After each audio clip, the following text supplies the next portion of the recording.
Hello बच्चों, आप सभी का द ग्रीन पीपल में स्वागत है। मैं आज आप लोगों को हिंदी व्याकरण पढ़ाने वाला हूं और हिंदी व्याकरण ये आज ही नहीं हमेशा चलेंगे जब तक हिंदी व्याकरण आपके समाप्त न हो जाए। ये हिंदी व्याकरण जो है आपके कंपटीशन यानी कि प्रतियोगिता एग्ज़ाम होती है, यानी कि कंपटीशन जो एग्ज़ाम होते हैं या आपके 10th में 9th में 12th में, ठीक है ना, जहाँ कहीं पढ़ना हो ये व्याकरण आपको सब जगह काम में आएंगे। ठीक है, अब हम लोग बात करने वाले हैं हिंदी व्याकरण के। किसके बारे में बात करने हैं?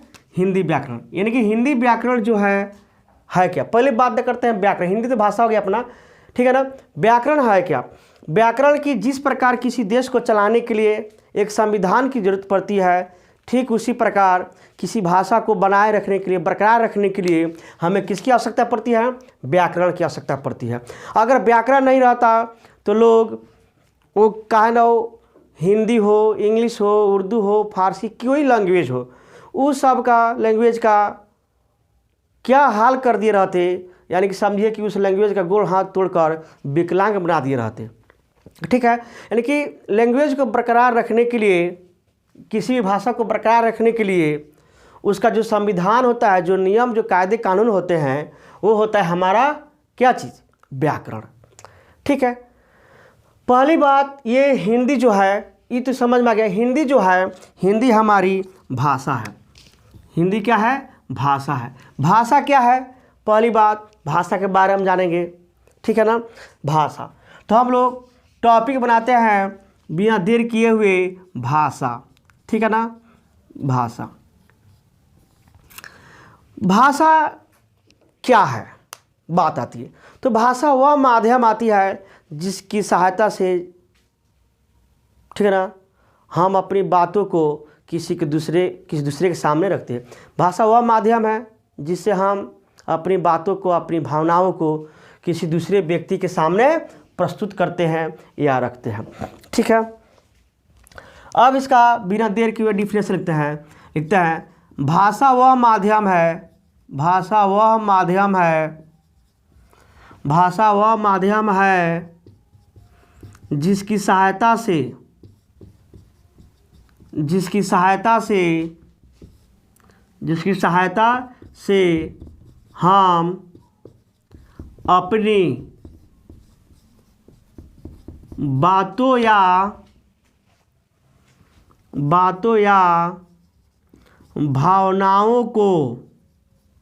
अपनी बातों या भावनाओं को किसी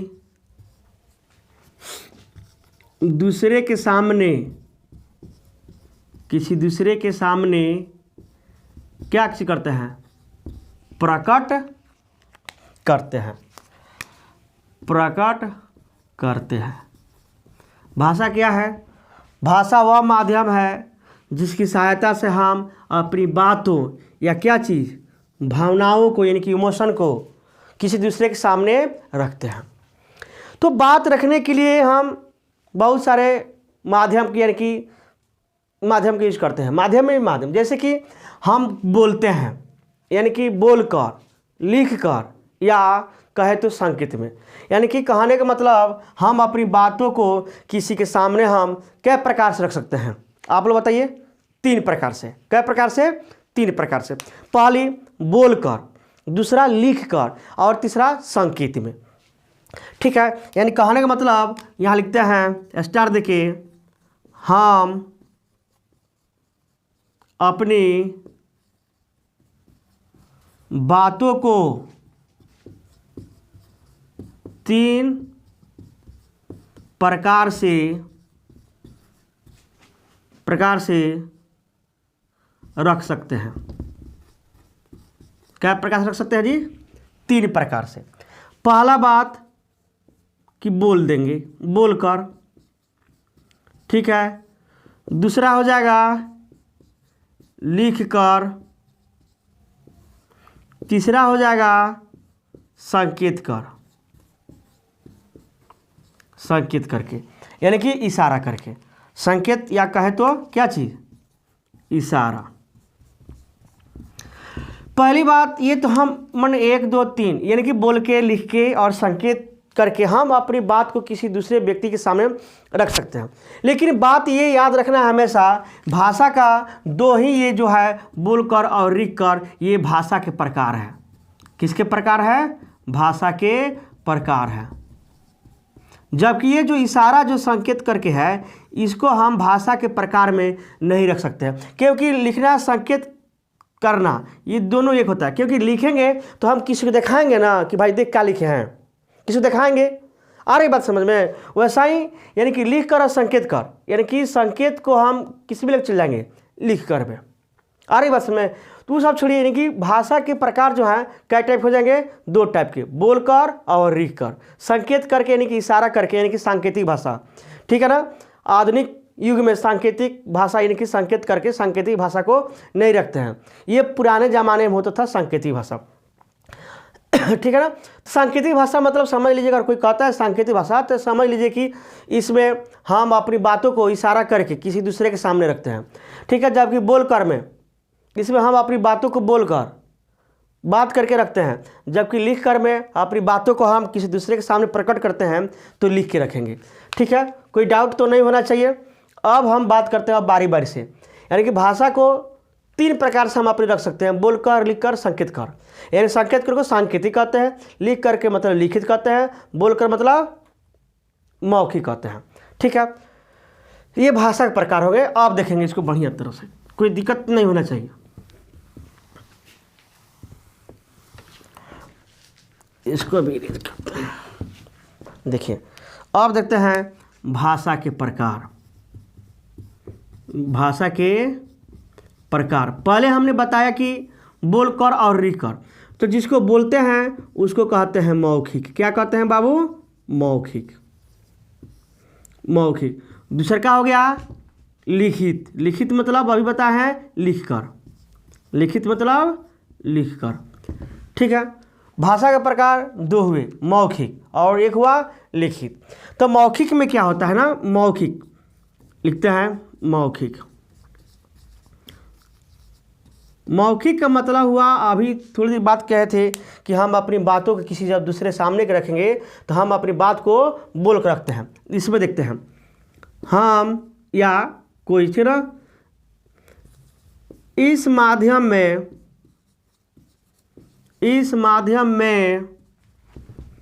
अपनी बातों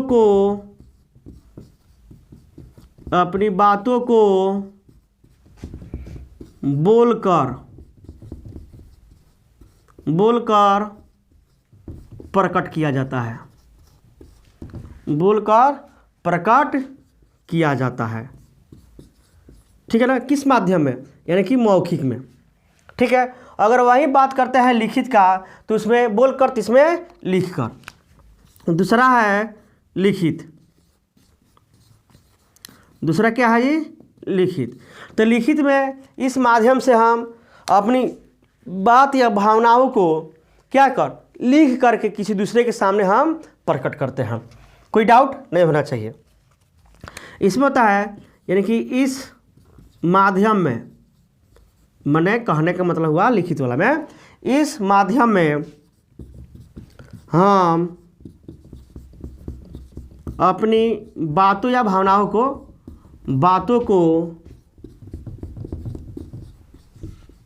लिख कर व्यक्त करते हैं या प्रकट करते हैं, व्यक्त करते हैं। आ रहा है बात समझ में?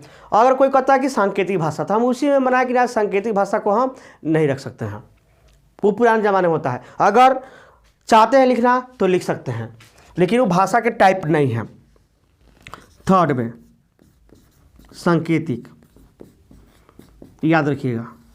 सांकेतिक में क्या होता है ना कि अपनी बात को, अपनी भावना को किसी दूसरे के सामने जब प्रकट करना होता है तो इशारा में प्रकट करते हैं, ठीक है। इसको लिख लेते हैं, इस माध्यम में या इस माध्यम से हम अपनी बातों या भावनाओं को भावनाओं को किसी दूसरे के सामने इशारों यानी कि संकेत से व्यक्त करते हैं, यानी कि संकेत करके व्यक्त करते हैं कि भूख लगा है या प्यास लगा है। आ रही बात समझ में? लेकिन याद रखिएगा भाषा के दो ही टाइप, मौखिक और लिखित। ये तीसरा है, ठीक है ना, सांकेतिक। इसको हम भाषा के प्रकार में हम नहीं रखते हैं, लेकिन पुराने ग्रामर में, पुराने व्याकरण में ये सांकेतिक भाषा जो है इसे दिखने को मिलता है। ठीक है, अब हम बात करते हैं वर्ण, जहाँ से हमारी जो भाषा जो शुरू होती है, जहाँ से हम बोलना शुरू करते हैं, अ म च ट क, जब बचपन में कोई बच्चा बोलना शुरू करता है, ठीक है, वहाँ से हम लोग शुरू करते हैं। ठीक है, ये तो था टेलर। अब हमारा मूवी शुरू होगा, ठीक है ना, कोई दिक्कत नहीं होनी चाहिए। चलिए इसको इरेज करते हैं।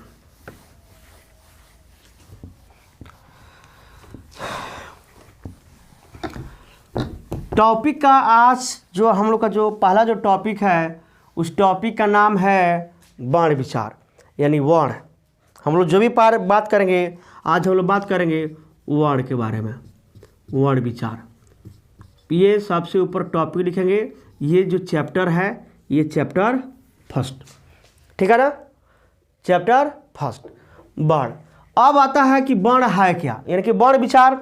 जब छोटा बच्चा या हम चाहे कोई आप कोई हो, जब शुरू में आप बोलना शुरू करते थे तो छोटा छोटा ध्वनि निकालते थे, ठीक है, जिसे हम क्या कहते हैं, वर्ण कहते हैं, ठीक है ना।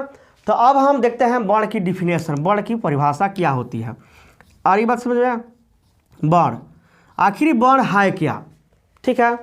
चलिए वर्ण के ध्वनि परिभाषा लिखते हैं, लिखेंगे ध्वनि या वह मूल ध्वनि, वह मूल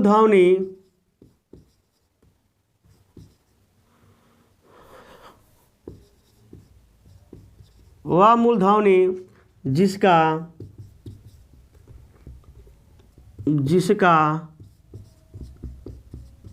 टुकड़ा या खंडन नहीं किया जा सके,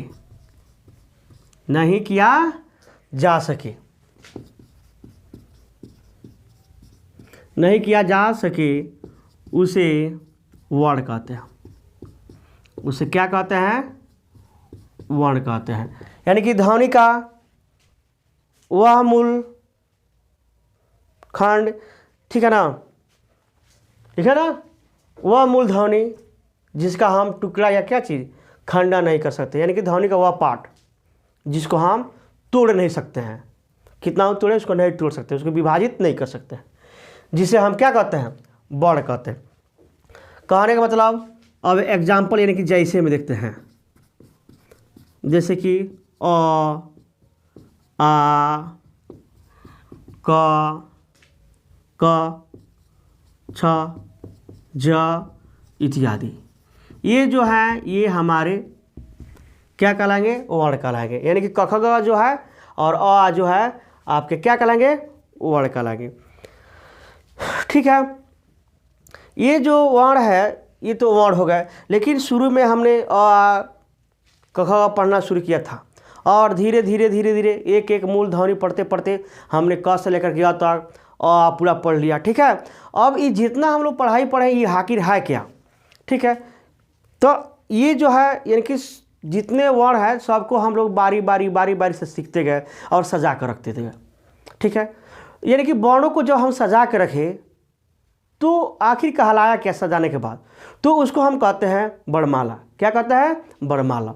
यानी कि वर्णमाला यानी कि वर्णों को अगर हम सजा के रखते हैं, क्रमबद्ध तरीके से रखते हैं, वही होता है हमारा वर्णमाला, ठीक है। वर्णमाला का डिफिनेशन लिखेंगे, यानी कि वर्णों के क्रमबद्ध समूह को वर्णमाला कहते हैं। वर्णमाला कहते हैं। अब समझिए वर्णमाला, वर्णमाला तो बताइए कि वर्णमाला यानी कि अब बताइए जो माला जो हम लोग पहनते हैं तो माला में जिस माला में जो यहाँ गुथा रहता है, जो कुछ गुथा रहता है, हीरा मोती जो कुछ रहता है, ठीक है, तो गुथने का एक उसका एक पैटर्न होता है, यानी कि किस मतलब मोती को कहाँ रहना चाहिए, ठीक उसको वहाँ पर लगाया जाता है। ठीक उसी प्रकार हमारा जो ये वर्ण है यानी कि क ख ग आ जो है उसको कहाँ रहना चाहिए, वहाँ पे उसको जब सजा कर रखते हैं, यानी कि सजा कर रखते हैं, लिखा ना, वर्णों के क्रमबद्ध समूह को यानी कि सजा कर रखना।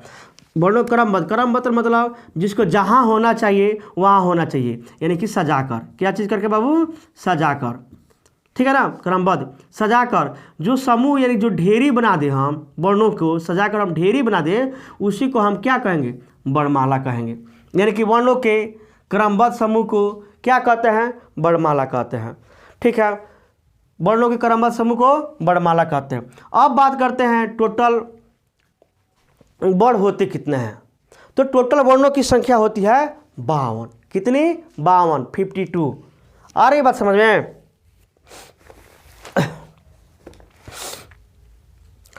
अब हम देखते हैं, लिखते हैं यहाँ पे स्टार देखिए, हिंदी में वर्णों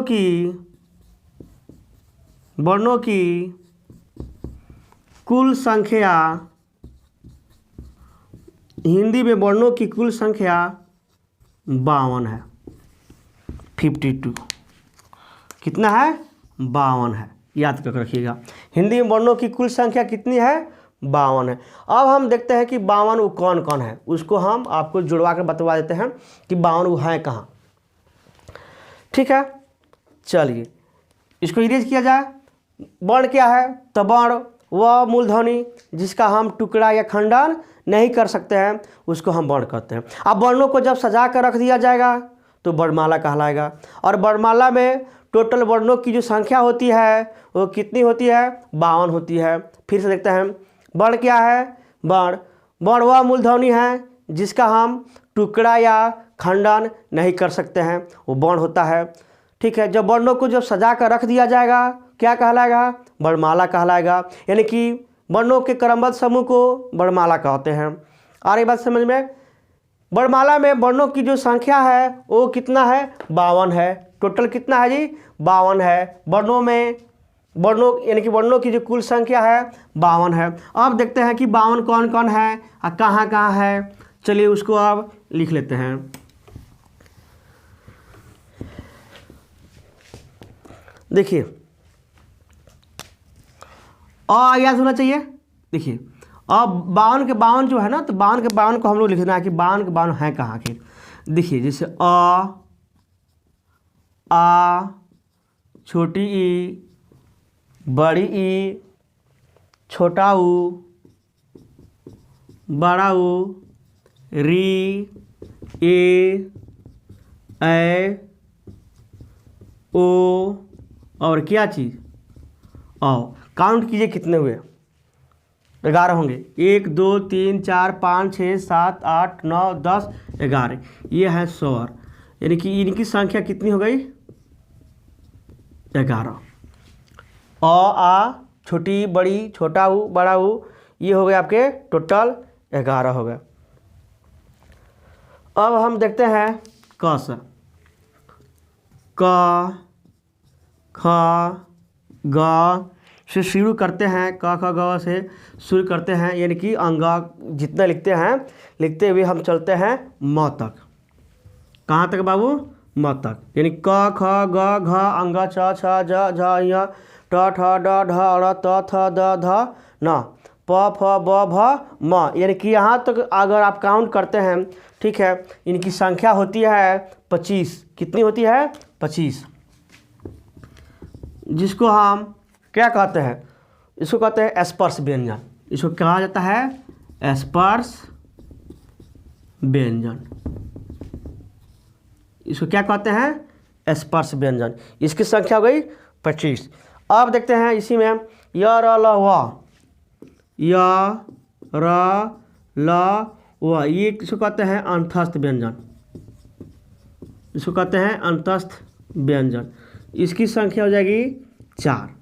उसके बाद आता है उष्म व्यंजन, तालाबे सा, मूर्धांश सा, और ये होता है ना दंत सा और हा, ये होते हैं उष्म व्यंजन। उष्म व्यंजन इसकी संख्या हो जाएगी 4। उसके बाद आते हैं छ, त्र, ज्ञ और ये स्र, इसको कहते हैं संयुक्त व्यंजन। इसको क्या कहा जाता है? संयुक्त व्यंजन। इसकी संख्या हो गई 4। उसके बाद आते हैं तल, यानी कि ड के नीचे बिंदु और ढ के नीचे बिंदु, इसको कहते हैं तल वाले व्यंजन। तल वाले व्यंजन, इसकी संख्या हो गई 2। और इसमें छूट रहा है अयोग वाह। अयोग वाह कहते हैं, ठीक है ना। यानी कि एक होता है अंग, एक होता है जिसको कहा जाता है अयोग वाह। इसकी संख्या हो जाएगी 2। अब जोड़िए कितना हो गया, देखिए 11 यहाँ, 25 यहाँ, तब 25 11 आपको हो जाएंगे कितने? 5 1 6 2 36, 36 और 4 40, 40 और 4 44, 4 48, 2 50 और 2 52। यानी कि टोटल काउंट कीजिएगा, 1 2 3 4 5 6 और ये 7, इन सबों को जोड़िएगा तो ये टोटल आ जाएगा आपके कितना? 52 आ जाएंगे। टोटल कितने आ जाएंगे? 52। यानी कि क ख ग घ अंग है पूरा वहाँ तक, उसको कहते हैं स्पर्श व्यंजन। यानी कि म तक जब जाते हैं ये कहलाते हैं स्पर्श व्यंजन, ठीक है।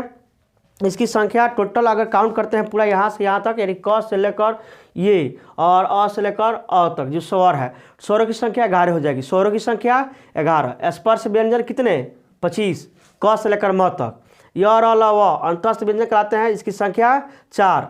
तालाबे सा, मूर्धन्य सा, दंत सा, ह, ये कहलाते हैं उष्म व्यंजन, इसकी संख्या 4। छ, त्र, ज्ञ, स्र, इसको कहते हैं संयुक्त व्यंजन। क्या कहते हैं? संयुक्त व्यंजन, इसकी संख्या 4। और ड के नीचे बिंदु और ढ के नीचे बिंदु, यहाँ बिंदु है बाबू, ठीक है ना। ये होते हैं तल वाले व्यंजन, मैं तल के नीचे बिंदु वाले व्यंजन, ठीक है ना। और इसको अयोगवा, अयोगवा की संख्या कितनी है? 2, एक अंग है और एक अ है। यानी कि टोटल संख्या अगर काउंट करते हैं तो आपका ये 52 पुग जाएगा, 52 पुग जाएगा, पूरा काउंट कर लीजिए। अब हम बात करते हैं वर्ण के भेद। किसके बात करते हैं? वर्ण के भेद, ठीक है। इसको अब इरेज करते हैं। टोटल वर्णों की संख्या 52। टोटल वर्णों की संख्या 52। 52 कौन कौन हुए वो हमने लिखवा दिए, ठीक है। अब कहते हैं वर्ण के भेद के बाद, यानी कि वर्ण के क्या चीज़? भेद, यानी कि वर्ण के कई भेद है। तो वर्ण के आपके हो जाएंगे 2 ठो। कै ठो? 2 ठो। एक होता है स्वर वर्ण, पहला हो जाएगा स्वर वर्ण, दूसरा का हो जाएगा व्यंजन वर्ण, दूसरा आप हो जाएगा व्यंजन वर्ण, ठीक है। पहली बात, अब स्वर को हम बांटते हैं तो स्वर के हो जाएंगे 3। स्वर कितने हो जाएंगे? 3। ह्रस्व स्वर, इसको हम बांटते हैं तो इसकी संख्या हो जाएगी 3, 1 2 3। एक होता है ह्रस्व स्वर, दीर्घ स्वर, एक होता है प्लुत स्वर, प्लुत स्वर, ठीक है।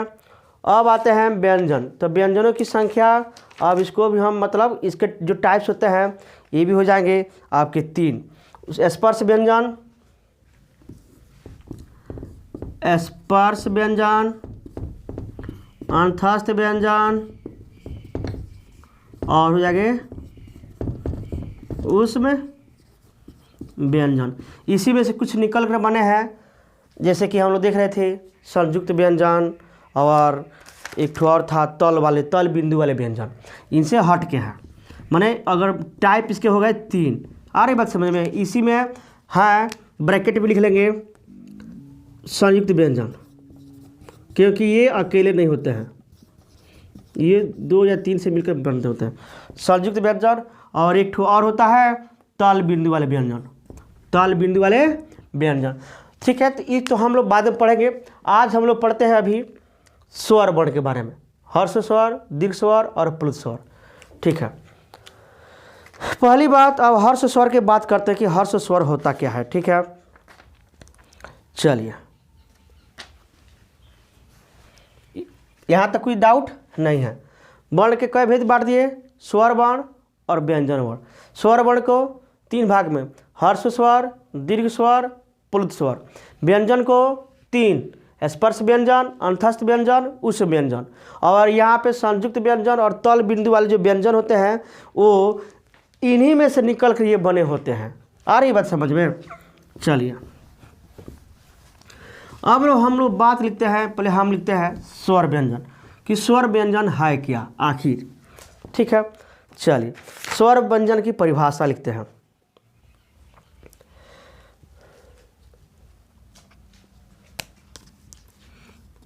स्वर व्यंजन, ठीक है, स्वर व्यंजन डिफिनेशन परिभाषा, ठीक है ना। स्वर वर्ण उन वर्णों को कहते हैं, उन वर्णों को कहते हैं जिनका उच्चारण स्वतः हो जाता है,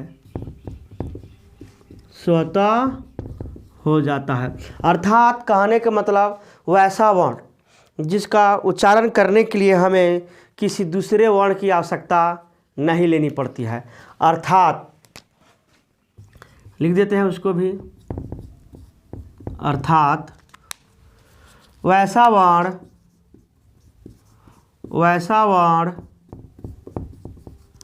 जिसका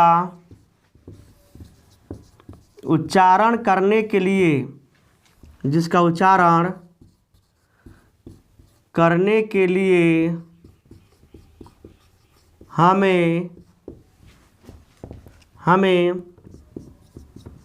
किसी दूसरे वर्ण की, वैसा वर्ण जिसका उच्चारण करने के लिए हमें किसी दूसरे वर्ण की, ठीक है ना,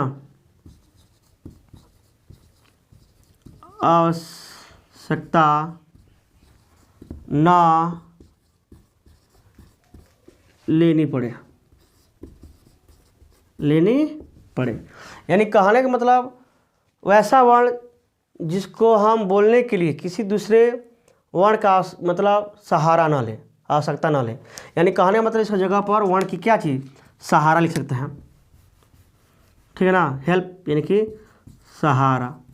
सहारा ना लेनी पड़े। यानी किसी दूसरे वर्ण के बिना हम प्रोनाउंसिएशन यानी कि उच्चारण कर लें, ठीक है ना, तब वैसे व्यंजन को तब वैसे वर्ण को हम स्वर वर्ण कहते हैं। स्वर वर्ण को हम कई भाग में बांटे हैं, 3 भाग में, हर्ष स्वर, दीर्घ स्वर और प्लुत स्वर। तब हम बात करते हैं कि हर्ष स्वर होता क्या है। चलिए यहाँ पे लिखते हैं हर्ष स्वर। अब हर्ष स्वर का भाषा, पहले हर्ष स्वर में आता क्या है, अब इसको हम लोग देख लेते हैं। हर्ष स्वर में अ, आ, ई, अ, ठीक है, छोटी ई, फिर आएगा छोटा ऊ तथा री। ये जो 4 जो दिखाई दे रहे हैं ये हर्ष स्वर है। कौन स्वर है? हर्ष स्वर। ठीक है, इनको मूल स्वर भी कहा जाता है। इनको क्या कहा जाता है? मूल स्वर कहा जाता है। मूल स्वर भी कहा जाता है। किनको? ये जो 4 आपको दिखाई दे रहे हैं, ये अ, छोटी, छोटा ऊ तथा री, इन चारों को मूल स्वर भी कहा जाता है।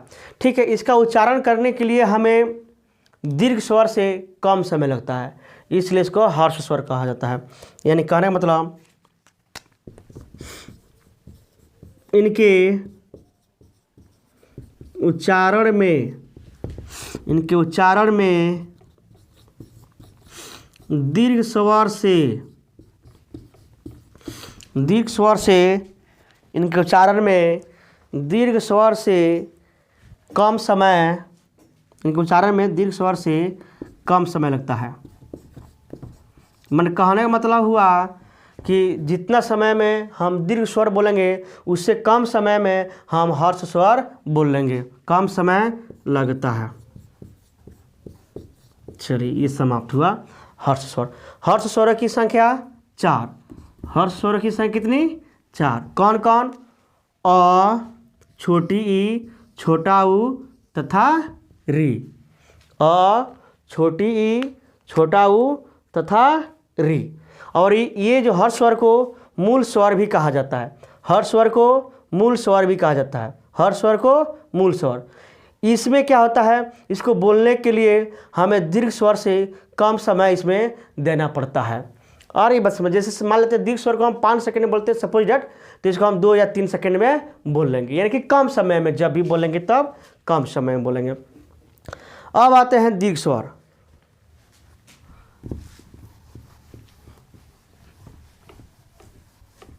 दीर्घ स्वर, ठीक है, इसको भी इरेज कर दिया जाए।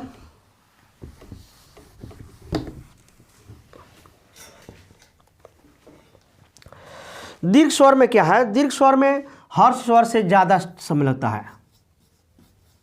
दीर्घ स्वर। अब हम बात करते हैं कि दीर्घ स्वर में कौन कौन से स्वर आते हैं, ठीक है। चलिए इसमें आ जाएंगे आपका आ, बड़ी ई, बड़ा ऊ, उसके बाद ए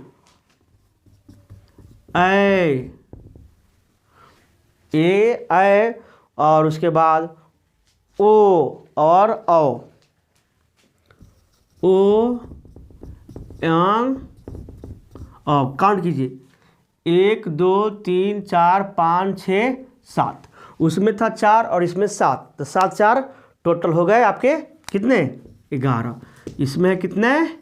7 और 4 स्वर में, तो टोटल स्वर कितना हो गए? 7 और 4 11। इसमें जो टाइम लगता है वो टाइम लगता है हर्ष स्वर से ज़्यादा। इसमें जो टाइम लगेगा हर्ष स्वर से क्या लगेगा? थोड़ा ज़्यादा लगेगा। हर्ष स्वर से ज़्यादा समय लगता है क्या करने में? बोलने में, नहीं उच्चारण करने में, ठीक है। उसके बाद इसको द्विमात्रिक स्वर भी कहा जाता है। क्या कहता है? इसको द्विमात्रिक स्वर कहा जाता है। इसे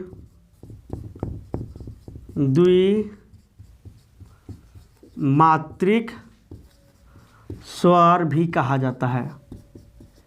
इसे क्या कहा जाता है? द्विमात्रिक स्वर भी कहा जाता है, क्योंकि इसमें 2 मात्राओं का मिलन होता है, द्विमात्रिक, और इसमें ज़्यादा समय लगता है। किससे? हर्ष स्वर से। हर्ष स्वर से ज़्यादा समय लगता है दीर्घ स्वर में, और दीर्घ स्वर को द्विमात्रिक स्वर भी कहा जाता है। एक ठो और बचा आपका प्लुत स्वर। चलिए प्लुत स्वर, ये प्लुत स्वर जरा हट के है जी।